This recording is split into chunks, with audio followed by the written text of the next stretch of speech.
Captain Lisa Morgan stared at the massive space station floating before her ship. The station was bigger than any city on Earth. Its surface gleamed with strange metals and crystals that caught the light from 3 different suns. Ships of all shapes and sizes moved around it like busy insects. "This is it," Lisa said to her crew. "Nexus Prime, the capital of the Galactic Confederation." Dr. Amy Rodriguez stood beside her, looking nervous. "Hard to believe we're really here. First humans to make contact with alien civilizations." "Don't call them aliens," said Lieutenant Katie Hayes from her pilot's seat. "We're the aliens now." Lisa smiled at that. Katie was right. After 200 years of wondering if humans were alone in the universe, they had finally built ships fast enough to reach the stars. What they found was a galaxy full of life. Ancient civilizations that had been traveling between worlds for thousands of years. The radio crackled to life. A cold voice spoke in perfect English. "Human vessel Starbound, you will dock at Bay 94. Do not deviate from the assigned course." "Friendly bunch," muttered Engineer Maya Patel from the back of the bridge. Lisa keyed the radio. "This is Captain Morgan. We understand. Thank you for allowing us to visit." There was a pause. Then the voice came back, sounding almost amused. "Allowing? You requested an audience. The Confederation decided to humor your primitive species. Do not mistake tolerance for welcome." Katie's hands tightened on the controls. Amy's face went red. Maya made an angry sound. But Lisa kept her voice calm. "We appreciate the opportunity to meet with you." The docking process took an hour. The station's technology guided their ship into place with invisible force beams. Lisa had never seen anything like it. Human ships still used metal clamps and cables. A delegation waited for them at the airlock. Lisa had seen pictures, but meeting them in person was different. The tall, graceful beings with pointed ears had to be elves. Their leader was a woman with silver hair and eyes like starlight. She wore robes that seemed to be made of liquid metal. Beside the elves stood creatures that looked like walking lizards. Their scales were dark green, and their eyes were yellow. The largest one wore what looked like a military uniform covered in metals. There were others, too. Beings made of living crystal that hummed when they moved. Floating spheres of light that pulsed with different colors. Things that hurt to look at directly. "I am Alara Moonwhisper," said the elf woman. Her voice was like music. "Keeper of histories for the Etheron people. This is Admiral Zaraketh of the Saurian Empire." The lizard creature stepped forward. "When?" She spoke. Her voice was harsh and full of clicking sounds. "So these are the humans. They look exactly like the pictures. How ordinary." Lisa bit back her first response. "I'm Captain Lisa Morgan. This is my crew. We're honored to meet you." Admiral Zaraketh laughed. It sounded like rocks grinding together. "Honored? Child, my people were building starships when yours were still. Learning to make fire. The Confederation has existed for 50,000 years. Your entire civilization is barely a moment in our history. Now, Zara," said Alara gently, "every species must start somewhere." But the Admiral wasn't done. Look at their ship. Metal plates held together with bolts. Chemical rockets for thrust. They still use electromagnetic radiation for communication. It's like watching cave dwellers try to join a university. One of the crystal beings hummed louder. Lights flashed in patterns across its surface. A mechanical voice translated. "Dizes 9 says human technology is indeed primitive. Their fastest ships barely reach 1/10 light speed. Their computers are electronic rather than quantum." Lisa felt her crew's anger, but she kept her own voice steady. "We may be new to space travel, but we're here. We made it to the stars with our primitive technology." "Barely," said Admiral Zaraketh, "and only because we allowed it. Your ships would be destroyed by any number of hazards if we hadn't cleared safe passage routes. Dr. Amy Rodriguez stepped forward. We didn't come here to compare technology. We came to share knowledge. Humans have made discoveries that might interest you. Archaeological finds, mathematical theories, artistic achievements. The Admiral's yellow eyes focused on Amy. Archaeological finds? On your single world? Child, we have explored millions of planets.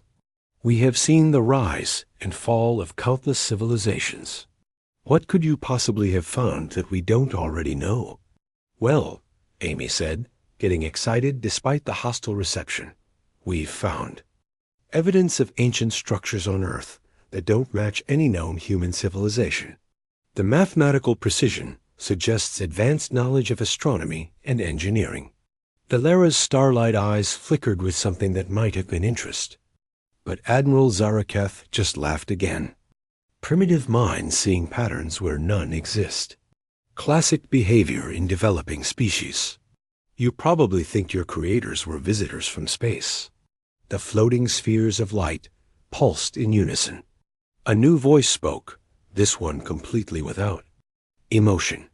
This is Nexus Prime 7 of the AI Collective. The human petition for membership in the Confederation has been reviewed. Decision: denied. Reason: insufficient technological development.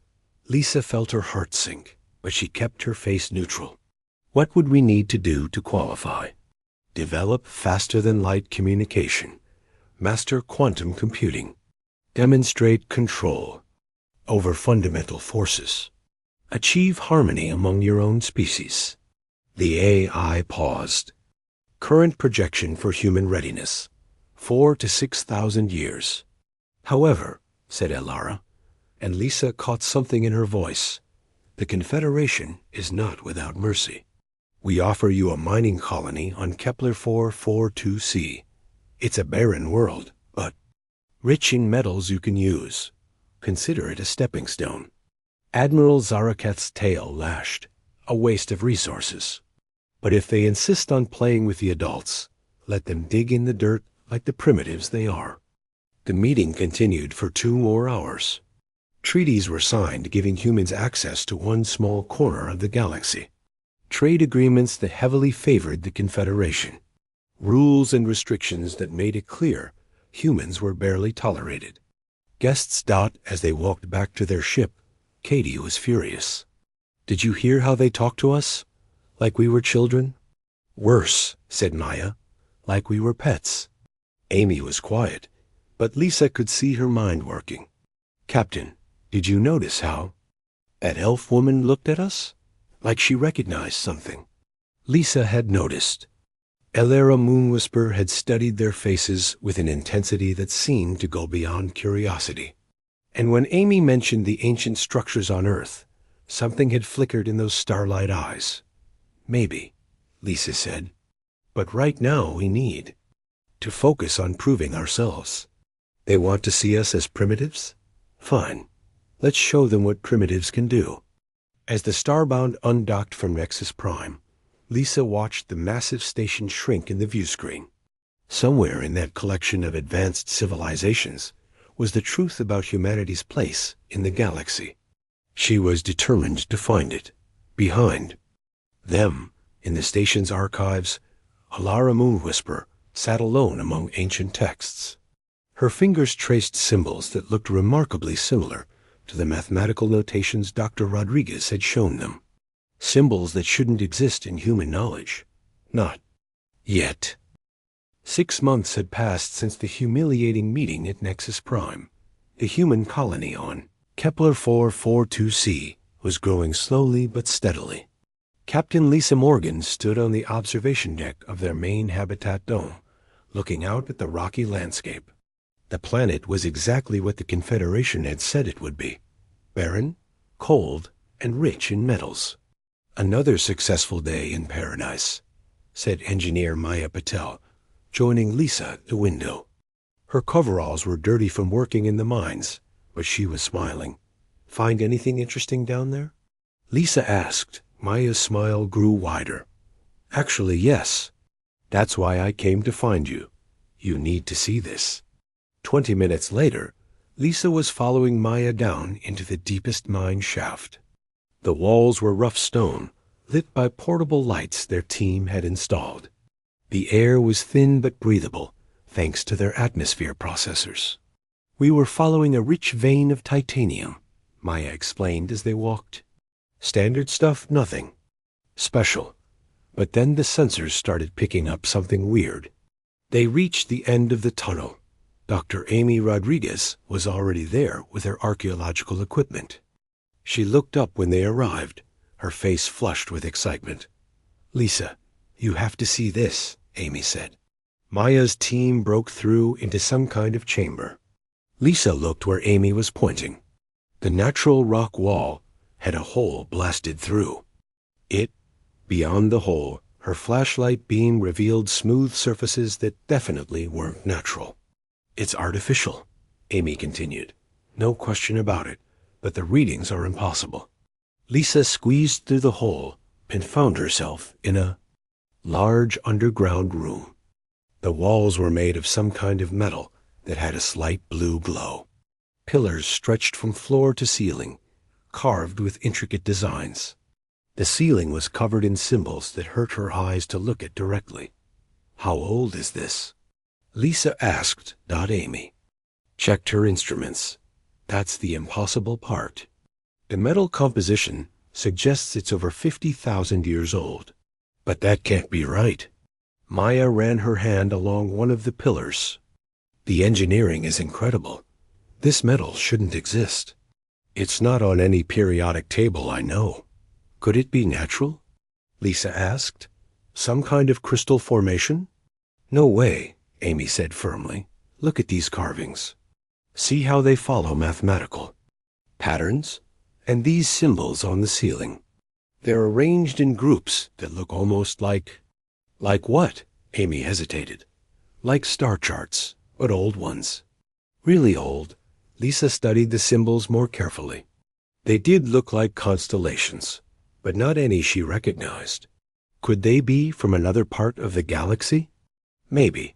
Or maybe they're showing what the sky looked like a long time ago. Stars move, you know. Over thousands of years, the patterns change. Maya had found something else. "Hey, over here. There's some kind of door." The door was set into the far wall. It was made of the same glowing metal as everything else, but it had no visible handle or controls. Strange symbols were carved around its edges. "Can we open it?" Lisa asked. "I've been trying for 2 hours," Maya said. "It's completely sealed. No electronics that I can detect. No mechanical parts. It's like the whole thing is one solid piece." Amy was taking pictures of everything. "We need to report this to the Confederation. This changes everything about this planet's history." Lisa nodded, but something bothered her. "What do you think they'll say?" "They'll want to study it, obviously. This is the discovery of a lifetime." But when Lisa sent her report to Nexus Prime, the response was disappointing. Admiral Zaraketh's message was short and dismissive. "Primitive minds seeing patterns in natural formations. Focus on your mining operations." Even the more polite response from Ilara Moonwhisper was frustrating. While interesting, such formations are not unknown. Volcanic activity and mineral deposits can create surprising shapes. Continue your excellent work. "They don't believe us," Amy said after reading the messages. "Or they don't want to believe us," Lisa replied. 3 days later, an unexpected visitor arrived. A small, fast ship landed near their colony. Lisa watched from the control room as a single figure in environmental gear walked toward their main building dock. The visitor was an elf. Young by their standards, with golden hair and bright green eyes. She removed her helmet as soon as she entered the airlock. "I am Lyra Starweaver," she said. "Scout for the Etheron Exploration Fleet. I've come to investigate your report." Lisa led her down to the underground chamber. Lyra's reaction was immediate and strong. She gasped when she saw the metal walls and her face went pale when she looked at the ceiling symbols. "This is not a natural formation," Lyra said quietly. "We know," Amy replied, "but your people said it was." Lyra shook her head. "My people have not seen this. I guarantee it. If they had, the response would have been very different." She moved through the chamber like someone in a dream. Her fingers traced the carvings on the pillars, and she stared at the door for a long time. "These symbols," she said finally. "I've seen them before." "Where?" Lisa asked. "In the oldest archives. The restricted ones that only a few are allowed to read. They're mentioned in songs from the early days of my people." "What do the songs say?" Lyra was quiet for a moment. "They speak of the Star Children, the ones who came before. But those are just legends. Stories to teach children about being humble." Amy stepped closer. "What did these Star Children look like?" Another pause. Lyra's green eyes met Lisa's. "Like you. Exactly like you." The words hung in the air. Lisa felt a chill that had nothing to do with the underground temperature. "That's impossible," Maya said. "Humans have only been in space for 200 years. "Yes," Lyra said. "That's what makes this so disturbing." Over the next week, Lyra worked with Amy to study the chamber. They found 3 more rooms behind. Hidden panels. Each one contained more of the strange metal, more carvings, more impossible symbols. The most disturbing discovery came when Amy managed to translate some of the simpler symbols. They were coordinates, star positions that showed the location of Earth's solar system. "But these coordinates are wrong," Amy explained to Lisa. "They show where our sun was 50,000 years ago, before stellar drift moved it to its current position. So whoever made this knew where Earth was 50,000 years ago? Not just knew. They cared enough to record it permanently in metal." Lyra had been sending her own reports back to her people. The responses were getting more urgent each day. Finally, she received a message that made her face go white. "I have to leave," she told Lisa. "The council wants to see me immediately." "What did you tell them?" "The truth. That you found evidence of the Star Children. That the old songs might not be legends after all." After Lyra left, Lisa stood in the underground chamber and tried to make sense of what they'd discovered. Somewhere in the galaxy, ancient beings who looked like humans had built this place. They had known about Earth when it was nothing but an unnamed planet around a young star. But who were they? Where had they gone? And why did their legacy look so much like humanity's future? Above ground, Maya was running new scans of the surrounding area. Her equipment was picking up more metal. Signatures underground, lots more. "Lisa," she called over the radio, "you need to see this. The whole mountain is artificial. This isn't just one building. It's a city." Lisa climbed back to the surface, her mind reeling. A city built by beings who looked like humans, 50,000 years before humans existed. The Confederation had called them primitives, but they had stumbled onto something that would shake the foundations of galactic history. She just hoped they would live long enough to understand what it meant. The message came from Lieutenant Katie Hayes 3 months after Lyra's departure. Katie was leading a reconnaissance mission to catalog mineral resources on nearby worlds. Her voice crackled through the communication system, filled with excitement and disbelief. "Captain Morgan, you need to hear this. We found another one." Lisa was in the main lab with Dr. Amy Rodriguez, studying new translations from the underground city. They had uncovered 12 more chambers, each filled with the same impossible metal and strange symbols. "Another what, Katie?" Lisa asked. "Another city, just like ours. Same metal, same symbols, same impossible age. But this one's on Rigel 7, 3 star systems away." Amy dropped her tablet. "That's not possible." "I'm sending you the scans now," Katie continued.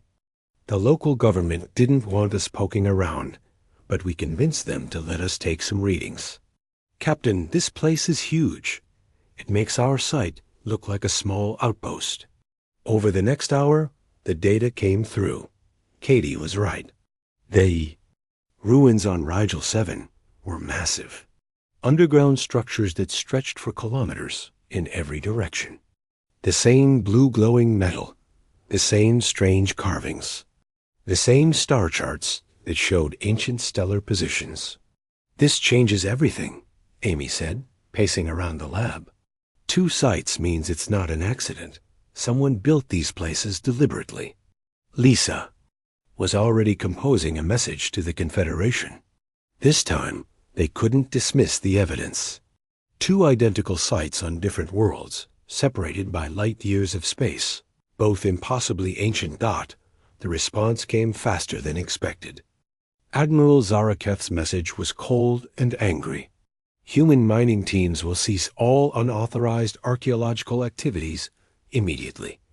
Return to assigned mining operations. But there was another message, encrypted and marked private. It came from Elara Moonwhisper. Meet me at Vega Station. Come alone. Tell no one. Lisa stared at the message for a long time. Vega Station was neutral territory, a trading post between Confederation space and the Outer Rim. Why would an elf historian want to meet there in secret? I'm going, Lisa told her crew. Bad idea, Maya said. This could be a trap. Or it could be our only chance to get answers, Amy replied. Someone in the Confederation knows more than they're saying. Lisa took the Starbound to Vega Station. The journey gave her time to think about everything they'd discovered. 2 ancient cities. Star charts showing impossible knowledge. Beings who looked like humans but lived 50,000 years ago. Vega Station was a sprawling collection of connected modules orbiting a dead star. Ships from dozens of species docked there to trade goods and information. Lisa found Elara waiting in a quiet cafe in the station's neutral section. The elf woman looked older than she had 6 months ago. Her silver hair seemed dimmer, and her starlight eyes held worry. Thank you for coming, Elara said. We need to talk about what you found. You know about the cities? I know about more than cities. Elara gestured for Lisa to sit. Tell me, Captain, how much do you know about your own species' history? What do you mean? Human archaeology. Your oldest civilizations. How far back do your records go? Lisa thought about it. Maybe 10,000 years for the oldest writing. Archaeological evidence goes back further, but not much. Why? Elara was quiet for a moment. There are gaps in your history. Missing pieces. Times when your species seems to have had knowledge they shouldn't have possessed. I don't understand. Mathematics. Astronomy. Engineering techniques that appear suddenly in your ancient cultures, with no clear development path. Elara leaned forward, almost as if someone taught them. A chill ran down Lisa's spine. What are you saying? I'm saying that the cities you found are not the only ones. In the past year, Confederation survey teams have discovered similar ruins on 17 different worlds. All with the same impossible age. All showing the same architectural style. 17? Lisa felt the world spinning around her. Why didn't you tell us? Because the Council is afraid. Because Admiral Zaraketh wants to destroy the sites and pretend they never existed. Because if the truth gets out, it will change everything we thought we knew about galactic history. Elara reached into her robes and pulled out a small device. She activated it, and a holographic display appeared above the table. It showed a star map with glowing points scattered across multiple star systems. These are the confirmed sites, Elara said. 17 so far, but we think there are more. Hundreds, maybe thousands. Lisa stared at the map. The sites formed a pattern, a rough sphere centered on Earth. They're all centered on Earth. Yes, as if Earth was the capital of some vast empire. An empire that existed long before any current civilization. But that's impossible. Humans evolved on Earth. We have fossil records going back millions of years. Ilara's expression was sad. Do you? Complete records? Or are there gaps there too? Lisa tried to remember her basic education about human evolution. There were gaps, weren't there? Missing links. Sudden jumps in development that scientists had trouble explaining. What do your oldest records say about humans? Lisa asked. That's what makes this so frightening, Ilara replied. Our oldest songs, the ones passed down from the very beginning of elf civilization, speak of the Star Children. Beings who looked exactly like modern humans, but possessed technology that seemed like magic. They traveled between galaxies. They could reshape matter with their thoughts. They built wonders that lasted forever. What happened to them? The songs say they left. 50,000 years ago, they simply vanished. Their great cities went dark. Their ships disappeared from the sky. Most of my people believe the songs are just myths, stories created to explain natural phenomena. But you don't? Ilara gestured at the holographic map. How can I, when you keep finding their cities? A new thought occurred to Lisa. You said our species has knowledge we shouldn't possess. What if we're related to them somehow? Descendants? That's what I'm afraid of, Ilara said quietly. Because if it's true, then humanity isn't a primitive species that just learned to travel between stars. You're the inheritors of the most advanced civilization the galaxy has ever known. They sat in silence for a while, both staring at the star map. Finally, Lisa spoke. What does the Confederation plan to do about this? They're split. Some want to study the sites carefully, learn everything they can. Others want to destroy them and suppress the knowledge. Admiral Zaraketh leads the second group. She believes humans are a threat that must be controlled or eliminated. And you? I believe truth is more important than fear. But I'm just one voice among many. Ilara deactivated the hologram. There's something else. The sites aren't completely dead. Our scientists have detected energy signatures, deep underground. Faint, but growing stronger. Growing stronger? As if something is waking up. Something that's been sleeping for 50,000 years. Lisa felt another chill. What could do that? We don't know. But the energy patterns started when humans first achieved faster-than-light travel. Almost as if your presence in space triggered some kind of response. When Lisa returned to Kepler 442c, she found her crew had made new discoveries. Amy had translated more of the star charts and found detailed maps of the local galactic arm. Maya had discovered that the metal in the ruins wasn't just advanced, it was actively maintaining itself, repairing tiny damages and staying perfectly preserved. But the most disturbing discovery came from Katie's latest scouting mission. She had found ruins on 3 more worlds. And on each one, the energy signatures were getting stronger. It's like they're connected, Katie reported. All the sites. They're sending signals to each other. Lisa thought about Ilara's words.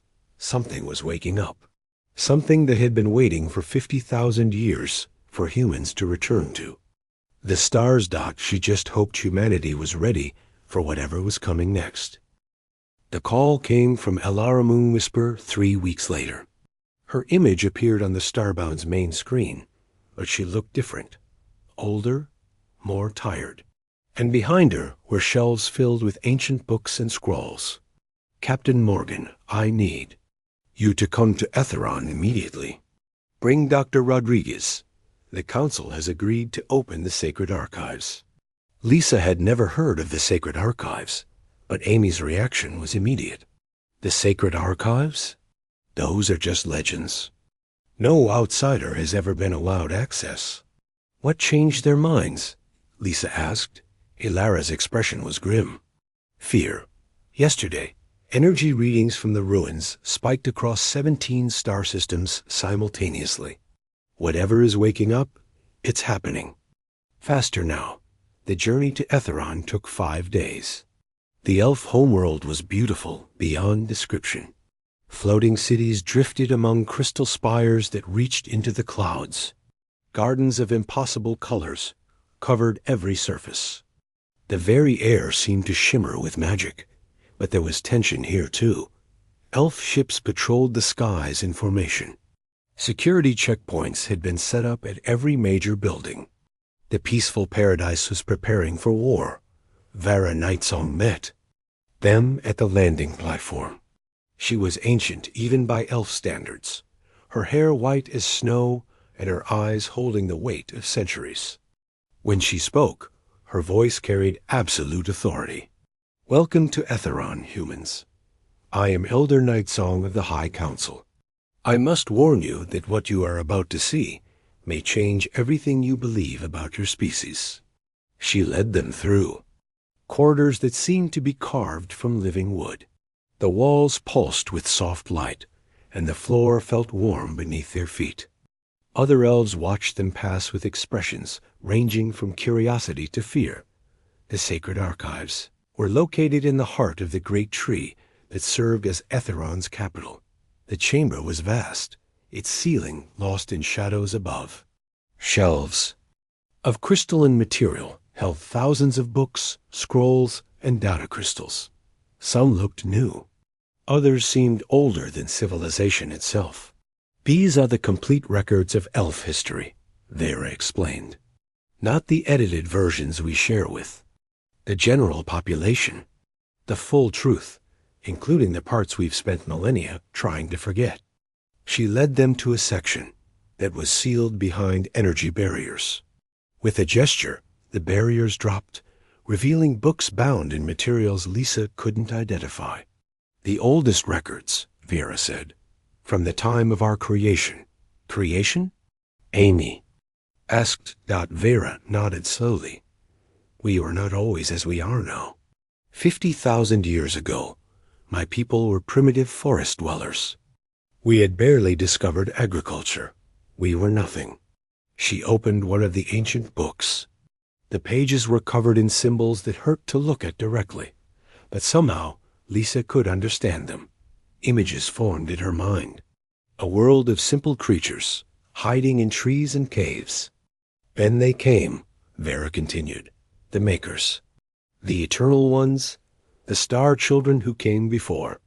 They descended from the sky in ships of living metal." The images in Lisa's mind shifted. Beings that looked exactly like humans, but who moved with impossible grace. Their technology was so advanced, it appeared magical. They could reshape matter with thought, travel between stars and moments, create life from nothing. "They changed us," Vera said, "gave us intelligence, extended our lives, taught us to build and learn and dream. In return, we served them gladly." Amy was staring at the book with wide eyes. "These beings ... they look like us? Exactly like you. The resemblance is perfect. When humans first appeared at Nexus Prime, I thought I was seeing ghosts." Vera turned the page. New images formed. A vast galactic empire spanning thousands of worlds. Cities that floated in space. Ships the size of moons. Technology that seemed to bend the laws of physics. For 30,000 years, they ruled wisely and well. They brought peace to the galaxy, ended wars between species, shared knowledge freely. Under their guidance, civilization flourished like never before. "What happened to them?"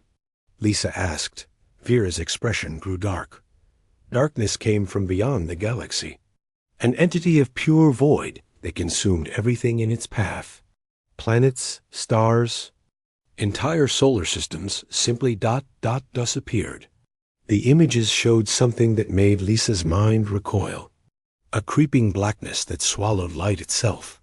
Where it passed, space became empty. Not just empty of matter, but empty of existence itself. "The makers fought it," Vera continued. Their technology was incredible, but this thing was beyond physical laws. It couldn't be destroyed because it wasn't really there.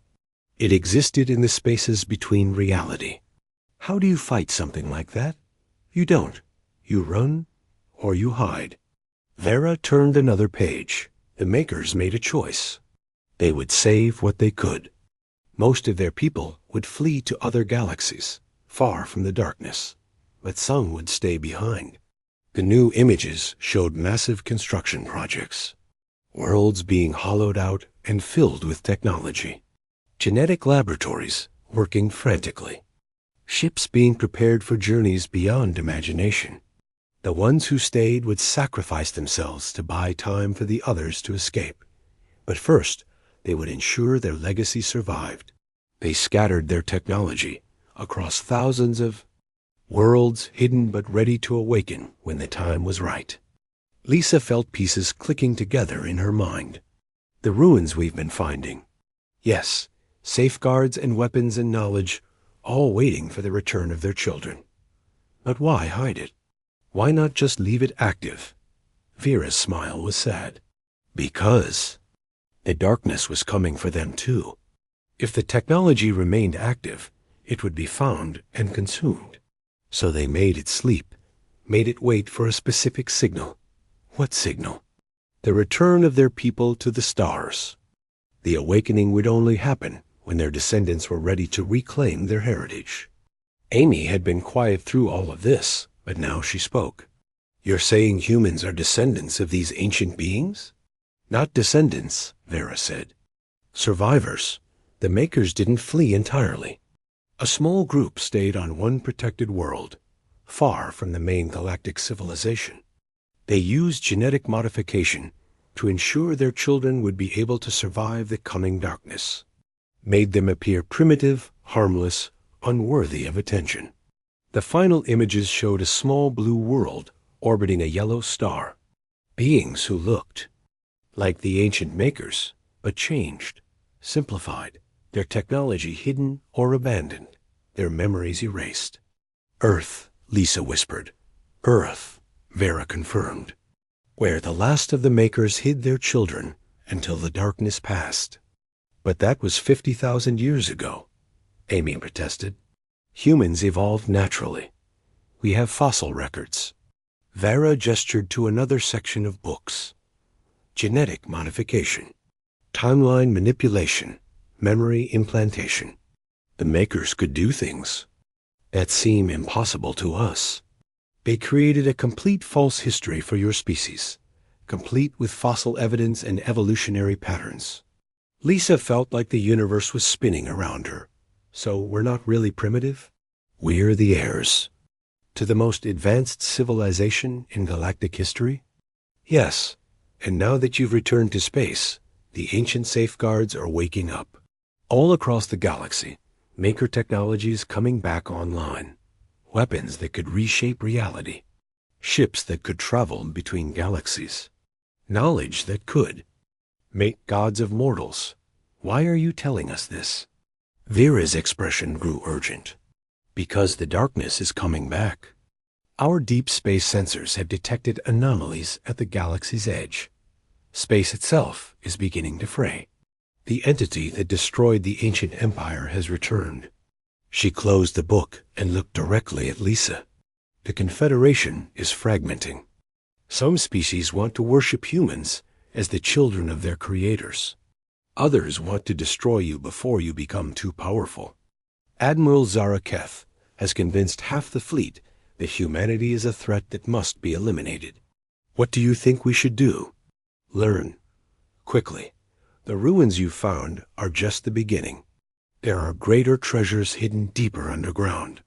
Weapons and ships and knowledge beyond imagination. You'll need all of it if you're going to face what's coming. As they prepared to leave Etheron, Vera gave them one final warning. The awakening cannot be stopped now. Every day, more maker technology comes online. Some of it will be beneficial. Some of it will be dangerous. And some of it ... She paused. Some of it will change humanity in ways you cannot imagine. Lisa thought about that warning as the Starbound left the elf homeworld. Across the galaxy, ancient technology was awakening. Technology created by beings who had transcended the normal limits of physics and biology. Technology that recognized humans as its rightful inheritors. The question was, would humanity be wise enough to use it responsibly? Or would they repeat the mistakes that had led to the ancient empire's fall? Looking at the stars around them, Lisa realized they were about to find out. The warning came from deep space observation posts along the galaxy's rim. The message was simple and terrifying. It's here. Captain Lisa Morgan stood in the command center on Kepler 442c, watching reports flood in from across the galaxy. Darkness that had destroyed the ancient Maker civilization 50,000 years ago had returned. Already, 3 star systems at the galaxy's edge had simply vanished from all sensors. "How long do we have?" she asked Dr. Amy Rodriguez. Amy looked up from her calculations, her face pale. "At current rate of expansion, maybe 6 months before it reaches the core worlds. A year before it gets to Earth." Around them, the command center buzzed with activity. The underground Maker City had fully awakened 3 days ago. Ancient technology hummed to life throughout the complex. Walls that had been solid metal now flowed like liquid, reconfiguring themselves into new patterns. Symbols appeared and disappeared, carrying information in languages that predated known civilization. Engineer Maya Patel rushed into the room, her eyes bright with excitement and fear. "Lisa, you need to see what's happening in Chamber 12. They followed Maya deeper into the underground complex. The corridors had changed since the awakening. What had been simple tunnels were now grand hallways with moving walls and floating lights. The metal itself seemed alive, responding to their presence. Chamber 12 had been empty when they first found it. Now it contained something that made Lisa's breath catch. A figure made of the same blue glowing metal as the walls. It was roughly humanoid, but taller than any person, with features that were beautiful and terrible at the same time. When it spoke, its voice resonated directly in their minds. "I am the guardian of this installation. I have waited 50,000 years for the return of the Maker's children." Lisa stepped forward, fighting the urge to kneel. The presence emanating from the Guardian was overwhelming. "We're here." "What do you need us to do?" "The Devourer has returned. The entity of unbeing that consumed the ancient empire now threatens this galaxy. You must claim your birthright and stand against it." Images flooded Lisa's mind. She saw the true scope of the Maker Empire at its height. Millions of worlds connected by technology that transcended space and time. Beings who had mastered every force in the universe except one. The hunger of absolute void. "What is it exactly?" Amy asked. "This devourer? Entropy given form, the opposite of existence. Where it passes, not only does matter cease to be, but the very possibility of matter is erased. It feeds on reality itself." The Guardian gestured, and the chamber walls became transparent. Beyond them, Lisa could see the awakening city in its full glory. Massive structures rose from the planet's core, their surfaces covered in technology that hurt to look at directly. Ships were materializing in the air, created from nothing by devices that redefined what was possible. "The ancient safeguards are activating across the galaxy," the Guardian continued. "But they require Maker genetic codes to function fully. Only humans can unlock their true potential." Maya was studying readings on her tablet. "The power output from this facility has increased by a factor of 10,000 in the last hour. And it's still climbing." "Good," said the Guardian. "You will need every bit of that power. The Devourer has learned from its last encounter with the Makers. It is stronger now, more cunning. It has allies." New images appeared in their minds. creatures of living shadow that served the void. Entire species that had been corrupted by the Devourer's influence turned into extensions of its will. Admiral Zaraketh's fleet approaches, the Guardian warned. She believes she can destroy this facility before you master its secrets. She does not understand that her actions will doom the galaxy. Lisa felt a surge of anger. Even now, with existence itself threatened, the Admiral was more concerned with preventing human advancement than saving lives. Can we stop her? The facilities. Defenses are considerable, but the Admiral commands ships from 6 species. The battle will be ... educational. Before Lisa could ask what that meant, alarms began sounding throughout the complex. Lieutenant Katie Hayes' voice crackled over the communication system.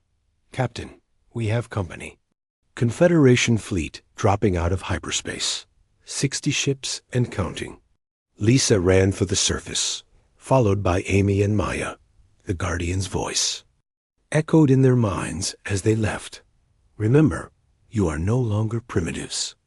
You are the heirs to the stars themselves. On the surface, the sky was full of ships. Sleek Saurian cruisers, crystalline Vorthan vessels, and dozens of others from species Lisa didn't recognize. All of them had their weapons trained on the human. Colony. Admiral Zaraketh's voice boomed from loudspeakers. Attention, human colonists. You will evacuate this facility immediately. We are here to contain a threat to galactic security. Lisa keyed her radio. Admiral, there's something you need to understand.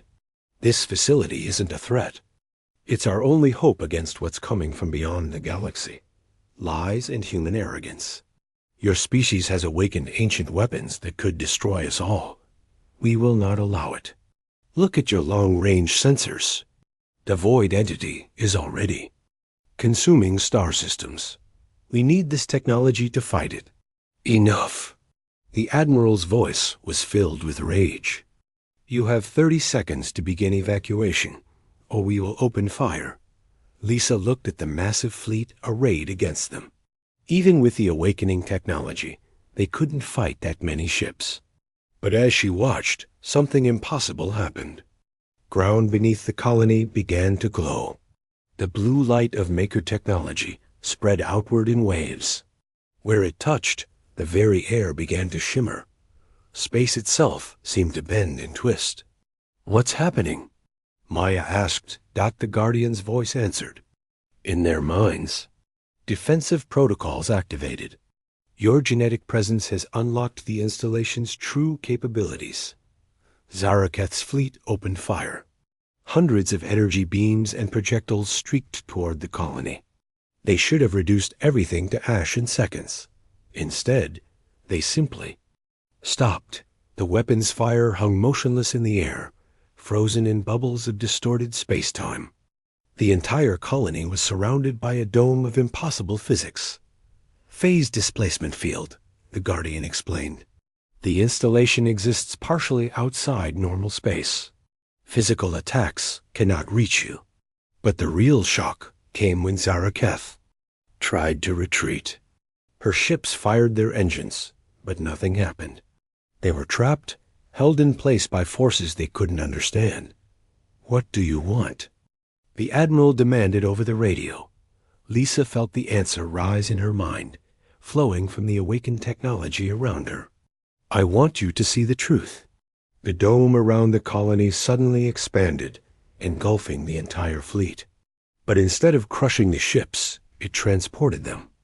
Space twisted, and suddenly they were all floating in deep space at the galaxy's edge. Before them spread the advancing wall of the Devourer. It wasn't just darkness. It was the absence of everything. Where it touched space, stars didn't just go out. They ceased to have ever existed. Whole regions of the galaxy were being edited out of reality. The fleet fell silent. Even through the radio, Lisa could hear the sharp intakes of breath, the whispered prayers in a dozen languages. Now do you understand? Lisa asked. This isn't about human superiority or ancient weapons. It's about survival.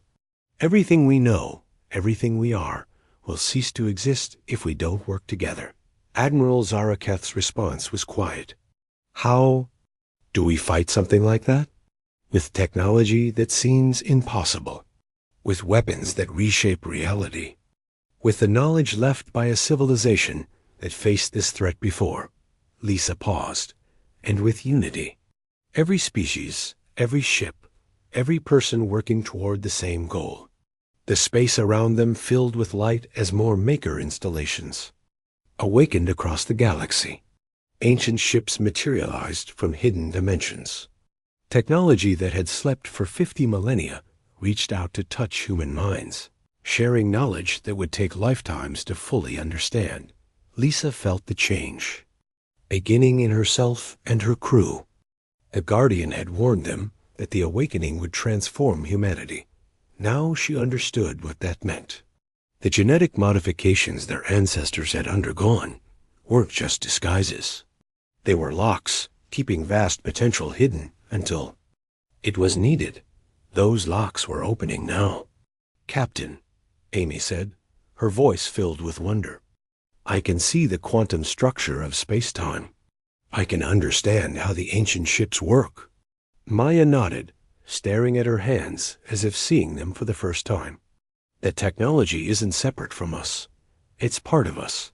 It always has been. Around them, the combined fleet began to change. Confederation ships were being enhanced by maker technology that flowed like living metal. Weapon systems that had seemed advanced moments ago were being replaced by devices that manipulated fundamental forces. This is impossible, Admiral Zaraketh whispered. No, Lisa replied. This is what we were always meant to be. The battle for the galaxy was about to begin. But for the first time since the darkness had returned, Lisa felt hope. Humanity had reclaimed its birthright. The ancient empire would rise again, not as conquerors, but as protectors. They had been called primitives. But they were so much more. They were the children of the stars, and it was time to come home.